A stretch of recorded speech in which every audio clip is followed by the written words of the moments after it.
जो स्टूडेंट्स यहाँ बैठे हैं, आपसे मैं एक छोटी सी बात कहना चाहती हूँ। आपने एपीजे अब्दुल कलाम साहब का नाम सुना है ना सबने? हाँ, कलाम साहब ने एक बात कही थी कि in the very old times the world was driven by the muscle power, after that it was driven by money power, and now it is being driven by the power of knowledge. यानी पहले शरीर की ताकत से दुनिया चलती थी, उसके बाद कुछ दिन पैसे से दुनिया चली, और अब दुनिया कैसे चलती है? ज्ञान की ताकत से चलती है। आज अमेरिका और रूस, फ्रांस क्यों हमसे आगे हैं? उनकी जनसंख्या भी कम है, शायद वो मेहनती भी हमसे कम हैं, लेकिन वो हमसे क्यों आगे हैं?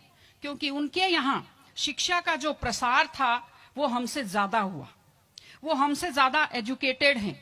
हम लोग प्राचीन काल में हमारे यहाँ बहुत अच्छी यूनिवर्सिटीज थी, नालंदा यूनिवर्सिटी थी, तक्षशिला यूनिवर्सिटी थी, लेकिन जब मध्यकाल आया तो हमने अंधविश्वासों पर ज्यादा ध्यान दिया और जो नॉलेज था साइंस का उस पर हमने कम ध्यान दिया, इसलिए हम विश्व में पिछड़ गए।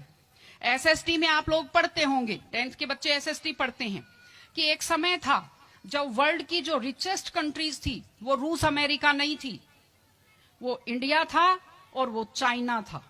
चीन और भारत विश्व के सबसे धनी देश थे, लेकिन हमने एजुकेशन पर ध्यान देना छोड़ा। उसका नतीजा ये निकला कि हम लोग गरीब हो गए, हम लोग पिछड़ गए, हम लोग कमजोर हो गए।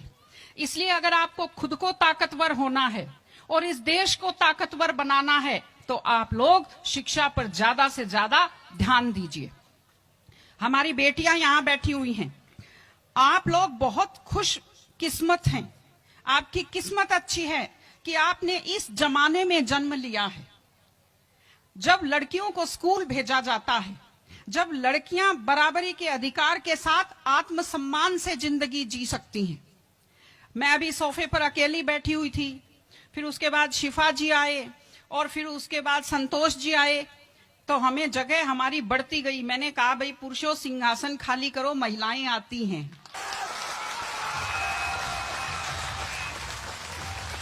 तो आप लोग बहुत खुशकिस्मत हैं।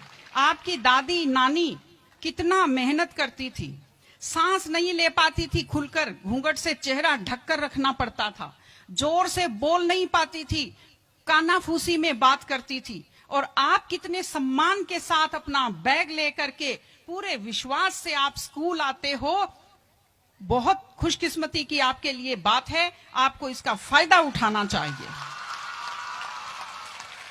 आपको कोशिश करनी चाहिए कि आप एक मजबूत नारी बने।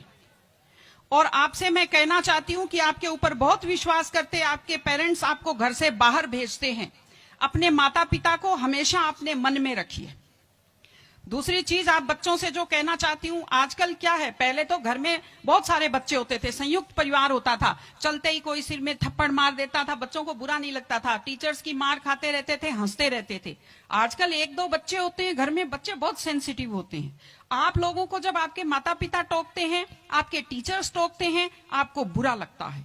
आपको बुरा नहीं लगना चाहिए, क्योंकि ये वो लोग हैं जो आपकी चिंता करते हैं। मैं आपको एक छोटा सा किस्सा सुनाऊंगी। एक गाय जंगल में चल रही थी, अचानक उसने देखा एक बाघ पीछे दौड़ा। गाय भी भागी जान बचाने के लिए, सामने दलदल था, वो दलदल में थोड़ा चली, वो दलदल में फंस गई। बाघ भी पीछा करता हुआ आया, वो भी दलदल में फंस गया, लेकिन गाय से थोड़ी दूरी पर था, चल नहीं पाया। तो गाय हंसी और उसने बाघ से कहा, बाघ तू तो गया, तू मरेगा। तो बाघ ने कहा, तुम क्या हंस रही हो, तुम भी तो मरोगी दलदल में। उसने कहा, मैं नहीं मरूंगी, देखना। शाम को जब मालिक ने देखा गाय नहीं आई, वो 2-4 लोगों को लेकर आया। जब देखा गाय दलदल में फंसी हुई है, वो रस्से लाया, लकड़ी लाया और गाय को निकालकर बाहर किया। तो गाय ने बाघ को कहा, बाघ तुझे कोई नहीं निकालेगा, मैंने कहा था ना, जिसको संभालने वाले होते हैं वो दलदल में फंसकर नहीं मरता। आपके जो टीचर्स हैं, आपके टीचर्स और आपके पेरेंट्स आपको संभालने वाले हैं। अगर आप उनकी बात मानेंगे, आप डांट के पीछे छुपी हुई उनकी चिंता को आप समझेंगे तो आप बुराइयों के और गलतियों के दलदल में कभी नहीं फंसेंगे।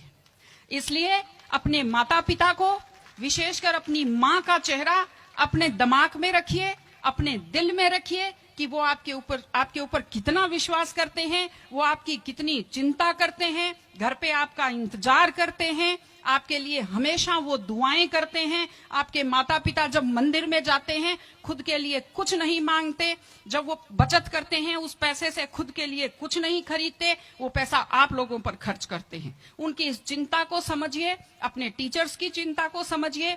मैं आप सबको बहुत शुभकामनाएं देती हूं कि आप लोग, आपकी बुद्धि तीव्र हो, आपका मन बहुत समृद्ध हो, आपका हृदय बहुत संवेदनशील हो।